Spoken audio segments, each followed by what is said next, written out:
Bruder, suster, ibu dan bapak, selamat pagi, berkah dalam. Selamat pagi, berkah dalam. Selamat pagi, berkah dalam. Luar biasa, selamat hari semangat, Minggu semua. Selamat Manado bilang selamat baku dapat. Selamat baku dapat. Bruder, suster, ibu dan bapak, saya memperkenalkan terlebih dahulu. Saya Ignatius Eko dan Niko. Pada kesempatan hari ini dalam diklat kepala sekolah secara virtual, saya selaku MC yang nanti akan mengantarkan sesi diklat kepala sekolah dari pukul 9 kurang lebih sampai pukul 12 nanti. Saya dari Yayasan Pangudi Luhur, unit kerja saya dari SMK Pangudi Luhur Tarsisius. Mohon izin, Bruder, Suster, Ibu dan Bapak, sebelum kita mulai kegiatan diklat kepala sekolah pada pagi hari ini, izinkan saya untuk menyampaikan susunan acara dalam diklat secara virtual pada pagi hari ini. Yang pertama, nanti kita buka dengan doa. Yang kedua, menyanyikan lagu Indonesia Raya. Yang ketiga, nanti pembukaan dari dinas. Dalam hal ini nanti akan disampaikan oleh Bapak Gunawan Sabtogiri SHMM. Lalu yang kedua, pemaparan materi dari Bruder Dr. Martinus T. Handoko MSc FIC. Lalu yang berikutnya, sesi tanya-jawab. Nanti dalam sesi tanya-jawab akan saya buka 2 termin. Termin pertama 2 penanya, dan termin kedua juga 2 penanya. Baiklah, Bruder, Suster, Ibu, dan Bapak, marilah kita awali kegiatan diklat kepala sekolah secara virtual pada hari ini dengan mohon berkat Tuhan. Dengan tidak mengurangi rasa hormat, Bruder, Suster, Ibu, dan Bapak, doa akan saya pandu secara Katolik. Bagi Bapak Ibu yang berkeyakinan lain, kami persilahkan untuk bisa menyesuaikan diri. Marilah kita hening sejenak. Dalam nama Bapa dan Putra dan Roh Kudus. Amin. Allah Bapa yang penuh kasih, kami mengucap syukur atas segala rahmat kehidupan yang boleh kami alami dari malam hingga pagi hari ini. Kami boleh berjumpa meski secara virtual dalam diklat kepala sekolah. Kami yakin dan percaya Tuhan, Engkau akan senantiasa hadir dengan berkat Roh Kudus-Mu. Sehingga perjumpaan kami meski sangat terbatas secara virtual ini tidak mengurangi makna dari kebersamaan kami untuk bersama-sama mensukseskan program organisasi penggerak di dalam Yayasan Konsorsium Ismaya ini. Bapak yang penuh kasih, berkatilah kegiatan hari ini dari awal hingga akhir, para narasumber yang akan menyampaikan materi. Semoga dengan berkat Roh Kudus-Mu, kegiatan ini bisa berjalan dengan lancar. Para pemateri dapat menyampaikan materinya dengan baik, sehingga seluruh peserta dapat menangkap apa yang diinginkan dalam program POP ini. Akhirnya Tuhan, kami serahkan seluruh kegiatan hari ini ke dalam tangan penyelenggaraanmu. Demi Kristus Tuhan dan pengantara kami. Amin. Kemuliaan kepada Bapa, Putra, dan Roh Kudus, seperti pada permulaan, sekarang, selalu, dan sepanjang segala abad. Amin. Santo dan Santa pelindung kami. Doakanlah kami. Dalam nama Bapa dan Putra dan Roh Kudus. Amin. Baiklah, Bruder, Suster, Ibu, dan Bapak, kita menyanyikan lagu Indonesia Raya terlebih dahulu. Kami mohon bantuan operator untuk bisa membantu. Silakan.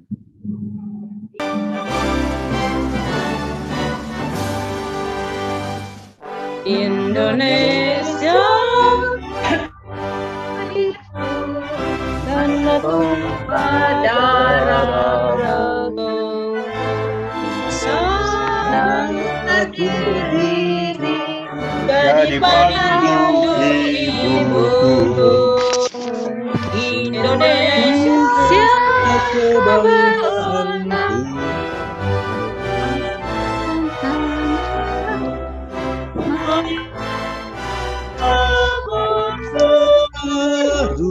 Indonesia bersatu. Hiduplah tanahku, negeriku, bangsa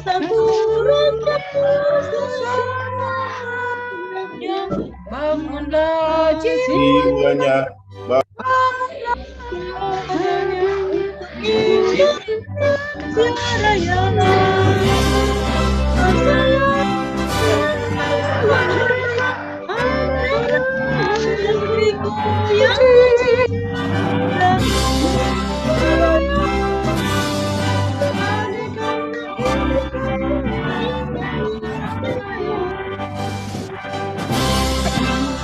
raya merdeka.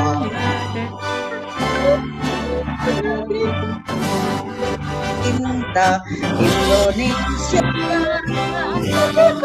merdeka.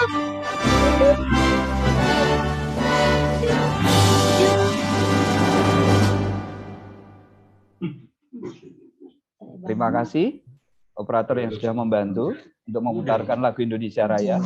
Bruder, suster, ibu, dan bapak, semoga lagu Indonesia Raya ini selalu menginspirasi kita semua, memberikan semangat di dalam menyelenggarakan program organisasi penggerak. Kita lanjutkan, bruder, suster, ibu, dan bapak. Namun sebelumnya, saya mau menyapa bruder, ibu, dan bapak. Saya merasa bangga pagi hari ini untuk bisa memandu dan mengantarkan jalannya kegiatan diklat kepala sekolah. Saya berjumpa dengan para pemimpin hebat, bruder, suster, bapak, ibu, kepala sekolah di seluruh Indonesia. Tentunya ini sangat luar biasa dan memberikan pengalaman yang berharga bagi saya. Bruder, suster, ibu, dan bapak, sebelum acara saya berikan nanti untuk kesempatan sesi pertama kepada Bapak Gunawan Saptogiri SHMM. Saya akan membuka dengan sebuah pantun, bruder, suster, ibu, dan bapak. Semoga ini selalu menginspirasi dan memberikan semangat kita untuk selalu bersukacita dalam menjalankan karya hari ini.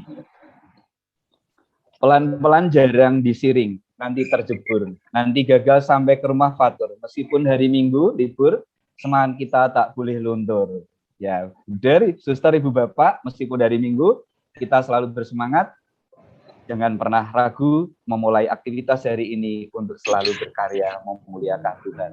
Baik, kita lanjutkan acara berikutnya, yaitu pengantar dari dinas yang akan disampaikan oleh Bapak Gunawan Saptogiri SHMM. Kepada yang terhormat Bapak Gunawan Saptogiri SHMM, kami persilahkan. Terima kasih, matur suwun. Selamat pagi, salam sejahtera, salam sehat, salam bahagia untuk kita semua. Selamat pagi, Pak. Yang saya hormati, saya cintai, dan saya banggakan seluruh keluarga besar Yayasan Pangudi Luhur yang hari ini akan menyelenggarakan program organisasi penggerak. Juga yang saya hormati dan saya banggakan Bapak Ibu kepala sekolah, peserta diklat kepala sekolah yang berbahagia. Di era informasi teknologi ini, dunia pendidikan mau nggak mau harus bisa mengikuti perkembangan zaman. Kalau kita bicara mutu pendidikan di Indonesia, ini memang untuk saat ini masih jauh ketinggalan dengan negara lain. Untuk itu, konsep Mas Menteri kita, Merdeka Belajar, adalah bagaimana bisa mewujudkan pelajar Pancasila. Kalau kita bicara pelajar Pancasila, tentunya di dalamnya menyangkut kompetensi daripada guru, kepala sekolah, dan juga tenaga pendidikan. Dan juga kalau kita bicara pelajar Pancasila juga akan berbicara masalah literasi, numerasi, dan juga karakter. Untuk itu, Mas Menteri kita meluncurkan program yang dinamai ada program organisasi penggerak, guru penggerak, kepala sekolah penggerak, dan sekolah penggerak. Untuk itu, salah satu yang ditunjuk adalah Yayasan Pangudi Luhur. dengan penyelenggara Pak Martinus Handoko. Ini kalau kita bicara Yayasan Pangudi Luhur, ini kiprahnya di dunia pendidikan sudah tidak kita ragukan lagi. Paling tidak salah satu yayasan yang mensupport bagaimana meningkatkan mutu pendidikan di Indonesia ini. Sehingga tidak ada salahnya apabila Kementerian Pendidikan, Kebudayaan, Riset, dan Teknologi ini menunjuk salah satu yayasan, yaitu Yayasan Pangudi Luhur, untuk melakukan kegiatan organisasi penggerak. Harapannya dengan diklat kepala sekolah ini nanti bisa meningkatkan kompetensi daripada kepala sekolah. Sehingga begitu kompetensi kepala sekolah akan meningkat, tentunya akan diikuti oleh guru-guru dan juga tenaga kependidikan maupun peserta didik. Untuk itu saya merasa bangga dan terima kasih kepada Yayasan Pangudi Luhur ini yang telah melaksanakan program kementerian yaitu organisasi penggerak. Mungkin itu yang bisa kami sampaikan. Selamat menyelenggarakan pendidikan pelatihan bagi kepala sekolah. Mudah-mudahan dengan kegiatan ini mutu pendidikan yang ada di Semarang, di Indonesia akan selalu meningkat. Terima kasih, matur suwun. Selamat melaksanakan diklat. Terima kasih Bapak Gunawan Wibisono SHMM dari Dinas Kota Semarang yang sudah membuka kegiatan diklat kepala sekolah dalam program organisasi penggerak yang pada kesempatan ini implementasi program ini adalah Yayasan Pangudi Luhur. Bruder, Suster, Ibu dan Bapak, mengutip apa yang disampaikan oleh Bapak Gunawan Wibisono tadi bahwa konsep dari Mas Nadiem selaku Menteri Pendidikan kita tentang Merdeka Belajar yaitu bertujuan untuk mewujudkan pelajar Pancasila. Dalam hal ini, maka salah satu programnya adalah peningkatan kompetensi kepala sekolah, guru, dan siswa. Harapannya melalui diklat kepala sekolah tadi disampaikan bahwa kepala sekolah nanti pada akhirnya akan meningkat kompetensinya dan menjadi mentor mengimbaskan kepada guru dan juga siswa di unit masing-masing. Sekali lagi terima kasih kepada Bapak Gunawan Wibisono yang sudah membuka kegiatan diklat. Semoga Bapak selalu sehat dan diberkati dalam berkarya. Baik, Bruder, Suster, Ibu, dan Bapak, kita lanjutkan. Sesi yang berikutnya adalah pemaparan materi yang akan disampaikan oleh Bruder Martin. Kepada yang terhormat Bruder Martin, kami persilahkan.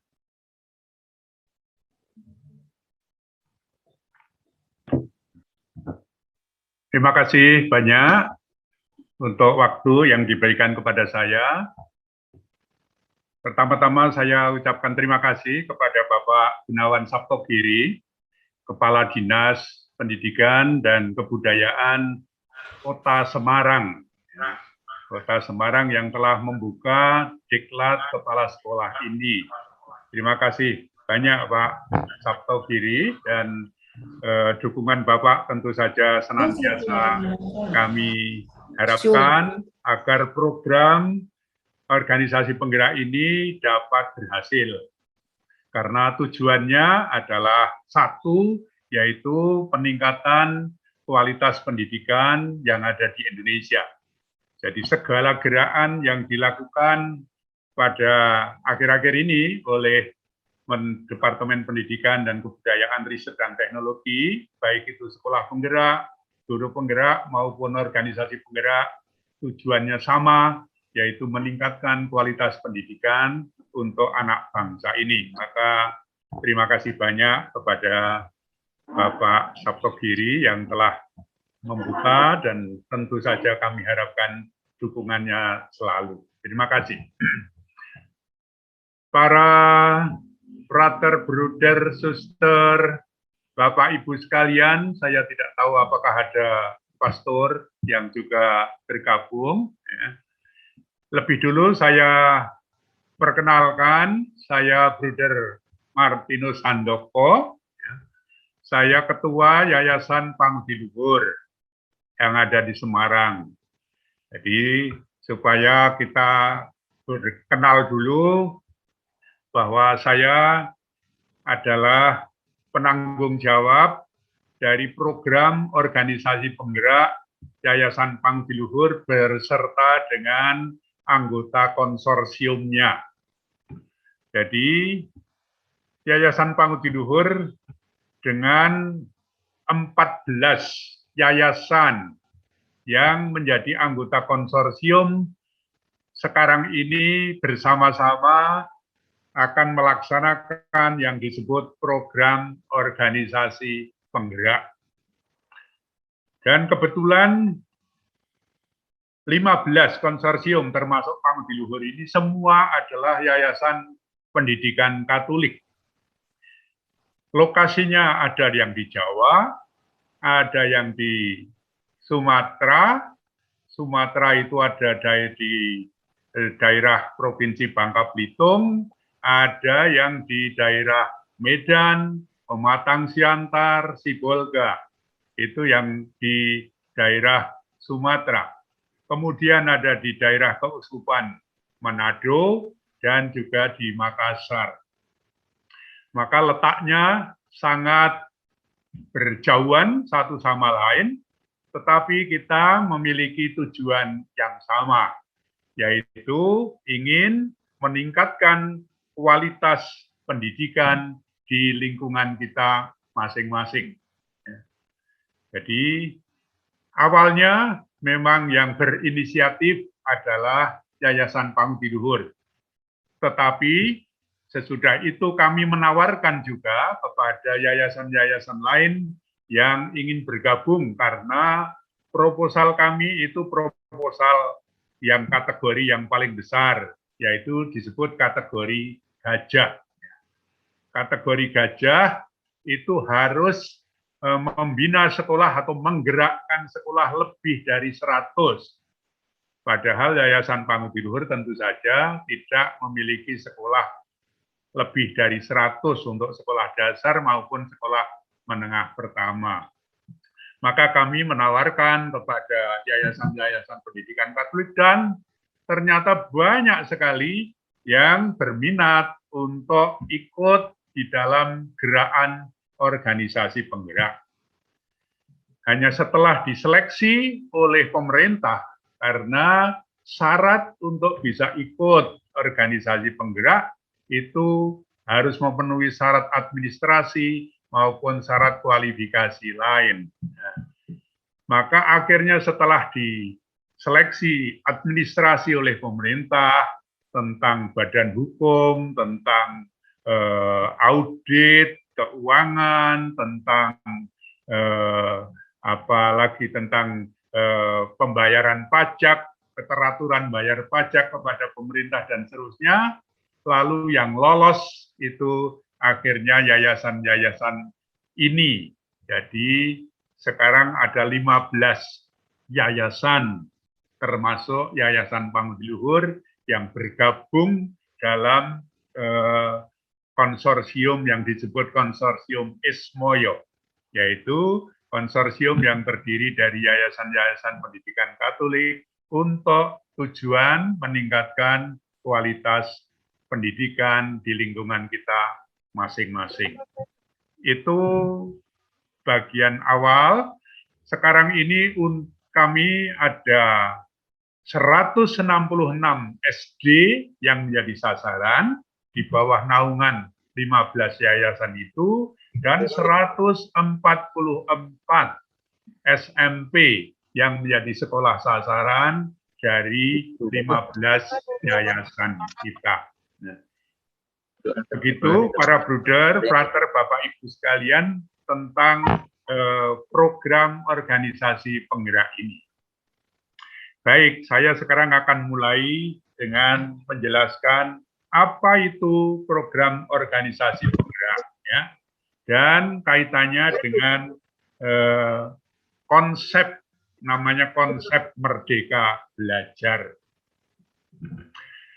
Bapak Ibu, para bruder frater, saudara-saudari sekalian, kita tahu tadi dari pengantar Bapak Dinas Pendidikan, Kepala Dinas Bapak Gunawan Saptogiri, menyatakan bahwa kondisi pendidikan kita di Indonesia ini memang masih ketinggalan jika dibandingkan dengan negara-negara lain di dunia, ya.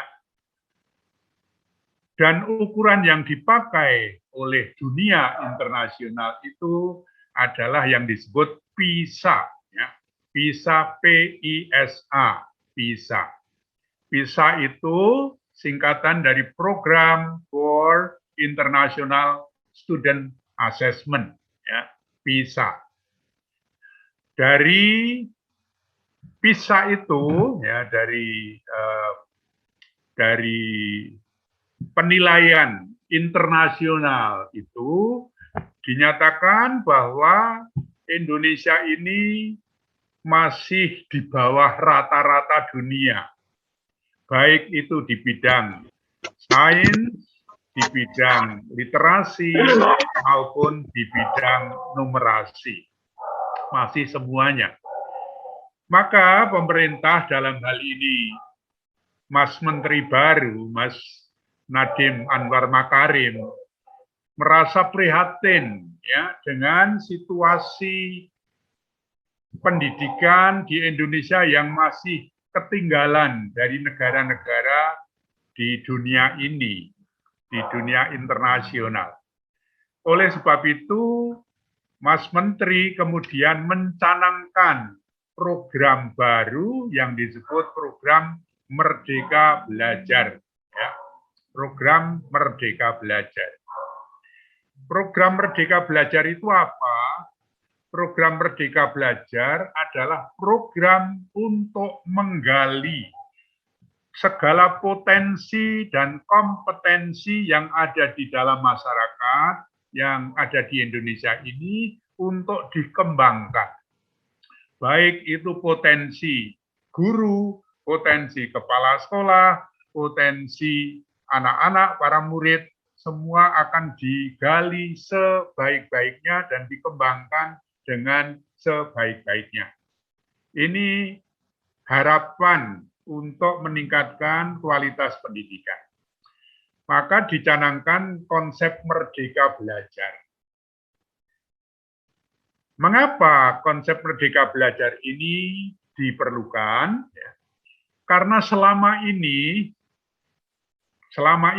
kita sudah merasa bangga dengan segala program dan kurikulum yang kita miliki. Tetapi semuanya itu praktis ditentukan dan diatur oleh pemerintah. Padahal kenyataannya pemerintah menyadari bahwa masyarakat Indonesia itu memiliki kekayaan yang bukan main banyaknya. Masyarakat yang terdiri dari 270 juta jiwa ini memiliki banyak sekali kemampuan dan potensi. Sebagai bukti bahwa anak-anak kita, para warga negara Indonesia yang kuliah di luar negeri itu, selalu menunjukkan hasil yang bagus, yang tidak kalah dengan orang-orang di luar negeri. Bahkan kadang-kadang orang-orang dari Indonesia, pelajar-pelajar Indonesia yang studi di luar negeri itu, seringkali hasilnya itu sangat bagus. Bisa cum laude, bisa summa cum laude, dan bisa macam-macam. Tetapi mengapa ya kualitas pendidikan di Indonesia seperti ini saja, bahkan dikatakan lebih rendah dari rata-rata di dunia ini. Oleh sebab itu, pemerintah kemudian mencanangkan program Merdeka Belajar. Artinya, setiap orang, setiap warga negara Indonesia, setiap sekolah, setiap yayasan, ya, organisasi masyarakat diberi kebebasan untuk mengembangkan diri setinggi-tingginya, sebaik-baiknya, dengan potensi-potensi yang ada. Itu yang diharapkan. Lalu pemerintah konsekuensinya tidak akan banyak menentukan ya hal-hal yang berkaitan dengan kurikulum, dengan kelulusan, dan lain sebagainya. Maka lalu pemerintah antara lain ya, menghentikan ujian nasional. Ujian nasional dihentikan. Karena apa? Karena yang tahu situasi, yang tahu keadaan secara lebih mendetail, secara lebih akurat adalah sekolah masing-masing. Tetapi sekarang ini dari Sabang sampai Merauke pada masa yang lalu digunakan ujian nasional. Padahal situasinya sekolah dan masyarakat sangat-sangat berbeda satu sama lain. Ya. Oleh sebab itu, program itu akhirnya dihentikan dan ditentukan oleh sekolah masing-masing. Itu salah satu upaya dari pemerintah untuk menerapkan konsep Merdeka Belajar. Demikian juga UNBK, ya, namanya Ujian Nasional Berbasis Komputer, itu juga digantikan, ya. Tidak ada lagi. UNBK lalu akan diganti dengan asesmen, maksudnya USBN, ya, Ujian Nasional Berstandar, Ujian Sekolah Berstandar Nasional itu juga ditentukan oleh sekolah sekarang. Kelulusan-kelulusan tidak lagi ditentukan oleh pemerintah pusat, tetapi oleh sekolah masing-masing. Ujian nasional ditiadakan dan akan diganti dengan asesmen nasional yang berupa UKAKM, jadi asesmen kompetensi minimum.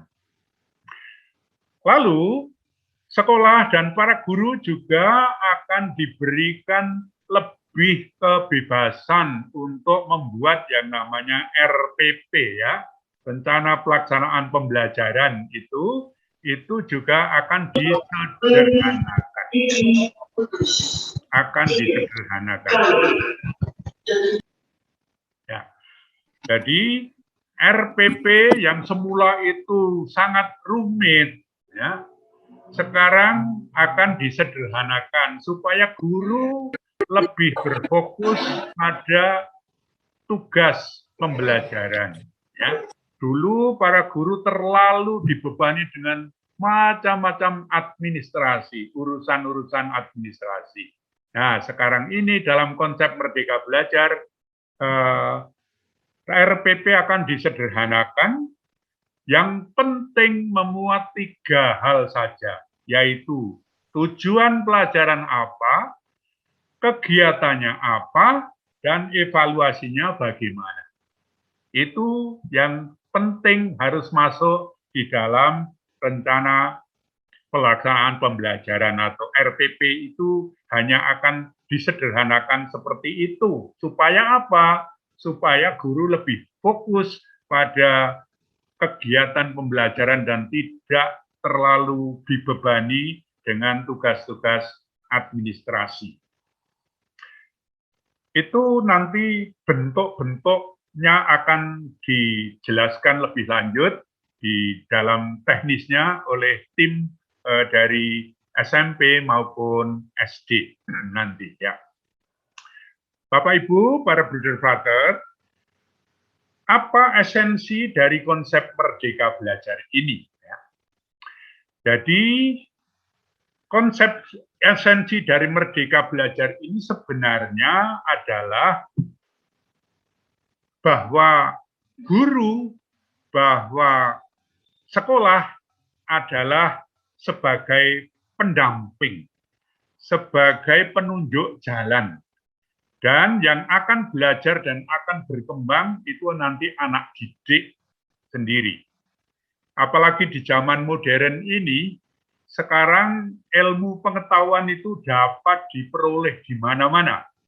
Maka dari itu peran guru adalah lebih membimbing, lebih mengarahkan anak untuk belajar dan menggali potensi-potensinya sebaik mungkin.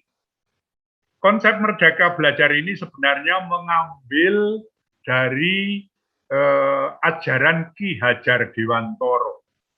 bahwa pendidikan itu adalah tutwuri handayani. Bahwa tutwuri handayani. Jadi ing ngarsa tulodo, ing madya mangun karsa, tutwuri handayani. Yang akan berkembang itu adalah anak didik. Yang akan menjadi orang adalah anak didik.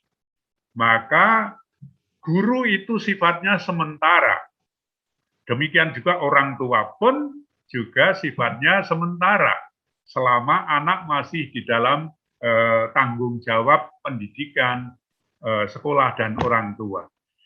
Oleh sebab itu, mereka harus diberi bekal untuk berkembang sendiri, tidak diloloi, ya, istilahnya dalam berkali-kali di dalam banyak kesempatan dikatakan pendidikan itu jangan menyuapi, tetapi mengajari anak untuk mencari sendiri. Jangan diberi ikan, tetapi anak dilatih untuk mencari ikan. Itu konsepnya begitu. Maka untuk konsep Merdeka Belajar ini pun juga sama. Prinsipnya anak digali potensinya setinggi-tingginya, sebaik-baiknya, dan dikembangkan. Ini dari konsep Merdeka Belajar. Anak-anak itu berbeda satu sama lain. Sebenarnya tidak ada anak yang dikatakan bodoh, ya, secara umum begitu. Tidak ada, karena anak itu memang berbeda satu sama lain. Ada yang pandai di bidang matematika, tetapi lemah di bidang seni mungkin. Ada yang menonjol di bidang olahraga, tetapi lemah di bidang bahasa. Tetapi sebenarnya masing-masing itu memiliki kelebihan dan kekurangan. Maka dalam program Merdeka Belajar ini anak diberi kemerdekaan untuk mengembangkan apa yang dimiliki, ya, talenta yang dimiliki. Demikian juga guru. Setiap guru juga memiliki kelebihan-kelebihannya, dan kelebihan-kelebihan itulah bisa diwujudkan di dalam program Merdeka Belajar ini. Apa kaitannya sekarang dengan POP? Kaitan antara program Merdeka Belajar dan POP. Pemerintah merasa jika kita ingin meningkatkan kualitas pembelajaran, maka seluruh masyarakat Indonesia harus bergerak bersama-sama.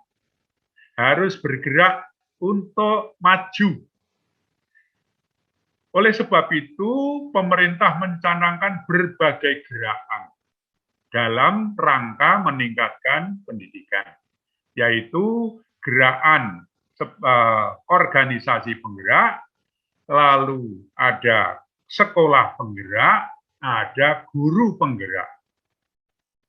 Gerakan-gerakan itu sama tujuannya, satu saja, yaitu untuk semua meningkatkan pendidikan, kualitas pendidikan di Indonesia.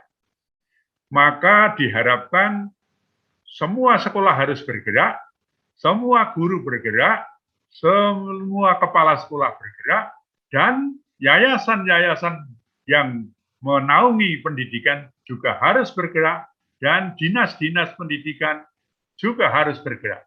Jadi semua diharapkan bergerak, ya, dan tujuannya sama saja, yaitu meningkatnya kualitas pendidikan. Sekarang secara khusus saya bicara tentang program organisasi penggerak. Program organisasi penggerak adalah program yang ditawarkan oleh pemerintah untuk ormas-ormas, yayasan-yayasan yang bersedia dan berniat untuk memajukan pendidikannya. Maka pemerintah akan memberi dana dan bantuan agar yayasan-yayasan swasta atau organisasi masyarakat swasta ini juga memajukan pendidikan mereka. Karena semua adalah anak bangsa. Kalau selama ini kita seringkali agak iri, sekolah swasta itu agak iri karena apa? Karena pemerintah menggelontorkan dana begitu banyak kepada sekolah-sekolah negeri, lalu di sekolah-sekolah swasta itu kita masih tertatih-tatih seringkali harus mencari sendiri segala dana dan juga sarana-prasarana untuk bisa memajukan pendidikan. Padahal yang kita didik itu semua adalah anak bangsa Indonesia. Maka program penggerak ini, organisasi penggerak ini, pemerintah juga ingin bekerja sama dengan organisasi masyarakat, yayasan-yayasan pendidikan untuk bisa memajukan pendidikan. Lalu ditawarkan ada 3 kategori, ya, 3 kategori yang dapat dilaksanakan sebagai organisasi penggerak. Ada organisasi penggerak yang kategori gajah, itu yang paling tinggi. Ada organisasi penggerak kategori macan, itu nomor 2. Dan kategori organisasi penggerak kategori kijang, itu yang paling kecil. Untuk kategori gajah kita harus membina sekurang-kurangnya 101 sekolah, sekurang-kurangnya. Untuk organisasi macan antara 20 sampai 100 sekolah. Dan untuk kategori kijang 5 sampai 20 sekolah. Nah, kebetulan Yayasan Pangudi Luhur itu dipercaya oleh pemerintah untuk menjadi organisasi penggerak kategori gajah, baik untuk jenjang SD maupun jenjang SMP. Oleh sebab itu, kami bersama-sama anggota konsorsium bertekad untuk memajukan pendidikan di sekolah-sekolah kita. Ini kita harap juga akan menjadi promosi yang baik untuk sekolah-sekolah kita, karena kita dibantu oleh pemerintah meningkatkan kualitas pendidikan di sekolah kita masing-masing. Jadi ini juga bisa menjadi promosi kalau kita adalah sekolah peserta organisasi penggerak. Karena ini ada gerakan ya dari yayasan bersama-sama dan mendapatkan bantuan dana dari pemerintah. Ya. Untuk kategori gajah ini dana yang disediakan per tahun maksimum 20 miliar. Ya, maksimum 20 miliar. Tergantung program kita, ya, program kita bersama. Oleh sebab itu, marilah para Bapak, Ibu, Frater, Bruder, Suster, Kepala Sekolah, ini peluang yang ditawarkan oleh pemerintah yang sangat-sangat baik. Kesempatan untuk meningkatkan kualitas pendidikan kita. Mari kita para kepala sekolah sungguh-sungguh memanfaatkan peluang dari pemerintah ini untuk meningkatkan kualitas pendidikan di sekolah kita masing-masing. Sangat sayang kalau pemerintah memberikan peluang dan tawaran, dan kebetulan kita juga lolos untuk proposal ini, maka mari kita para kepala sekolah bertekad bersama-sama bekerja untuk bergerak memajukan pendidikan di lingkungan kita masing-masing. Ini harapan kami, karena ini kesempatan yang baik, dan kesempatan ini akan berlangsung sampai Desember tahun 23. Jadi ini tahun pertama, ya. Ini sekarang ini tahun 21, kemudian tahun 22 sepanjang tahun 23 sepanjang tahun. Ya, Jadi program ini akan berakhir pada tanggal 31 Desember tahun 2023. Nah, oleh sebab itu kita memiliki waktu 2 tahun lebih sedikit ini ya, karena ini sudah bulan Oktober, jadi 2 tahun lebih 3 bulan untuk membangun sekolah kita dengan bantuan dana pemerintah. Mari ini kita manfaatkan sebaik-baiknya. Ya. Para kepala sekolah diharapkan nanti menjadi penggerak-penggerak pendidikan di sekolahnya masing-masing. Nanti di samping para kepala sekolah, nanti juga akan ada para fasilitator atau trainer. Nanti kami akan juga membentuk kelompok trainer, para guru-guru yang dipilih untuk menjadi pelatih dan pembina di lingkungan masing-masing. Nanti semua akan ada pendidikannya, pelatihannya. Kalau kepala sekolahnya semua bergerak dan bertekad maju, guru-gurunya bertekad maju, gilirannya adalah anak-anak akan juga kualitas pendidikannya meningkat. Bapak Ibu, Frater Buder, Suster yang terkasih, ini semua akan dimonitor dan dievaluasi. Ya. Pada akhir tahun selalu ada evaluasi. Ini nanti pada bulan Desember 21 ini juga akan dievaluasi. Kalau baik, lalu bisa kita lanjutkan di tahun 22. Kalau dilanjutkan ke tahun 23 sampai selesai. Itu evaluasinya baik dari intern konsorsium ini maupun dari pemerintah